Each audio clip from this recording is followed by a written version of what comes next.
अजीब दास्तां है ये कहानी शुरू हुई झाड़ू से, ख़त्म हो रही है दारू से। सोचिए, पाठशाला की बात करने वाले लोग मधुशाला की बात कर रहे हैं और स्वराज की बात करने वाले लोग शराब की बात कर रहे हैं।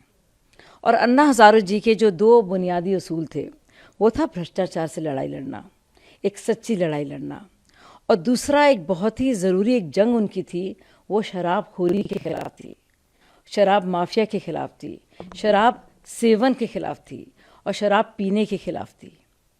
जिस तरह से विश्वासघात केजरीवाल जी ने अन्ना हज़ारे जी के साथ किया है और उनकी पीठ में खंजर भोंका है, पूरी दुनिया को दिख रहा है। और इसीलिए अन्ना जी ने भी कहा है कि इस पर गहन से गहन जांच होनी चाहिए। तो क्या गोपाल जी अब ये कह रहे हैं कि अन्ना जी की बात को ना माना जाए, जांच नहीं होनी चाहिए?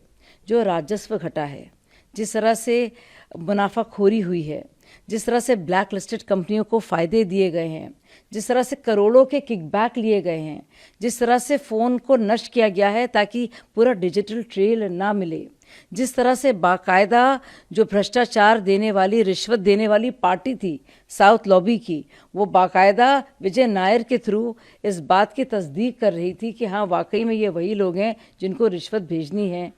जिस तरह से वही पैसा कम से कम 45 करोड़ गोवा के चुनाव में इस्तेमाल हुआ है, आपको लगता नहीं कि इस पर जांच होनी चाहिए? और बहुत ही शर्मनाक बात गोपाल जी ने कही है, मुझे तो यकीन नहीं आता कि ये लोग क्या थे और ये क्या हो गए हैं।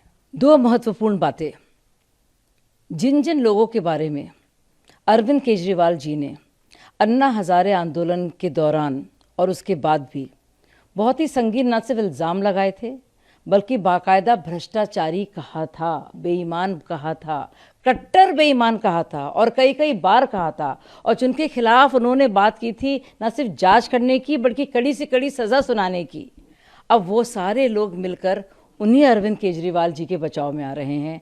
बहुत ही अजीब सा लगता है, हैरत होती है मुझे। अब दूसरी बात हेमंत सोरेन जी की, कम से कम उनमें इतनी तो शर्म थी कि जब उनकी गिरफ्तारी हो रही थी तो उन्होंने इस्तीफ़ा दिया। अब ये भाई साहब तो कह रहे हैं कि वो पूरी सरकार चलाएंगे। मनोज तिवारी ने कहा था ना कि क्या सरकारें चलती हैं जेल से तो सिर्फ गैंग चलते हैं।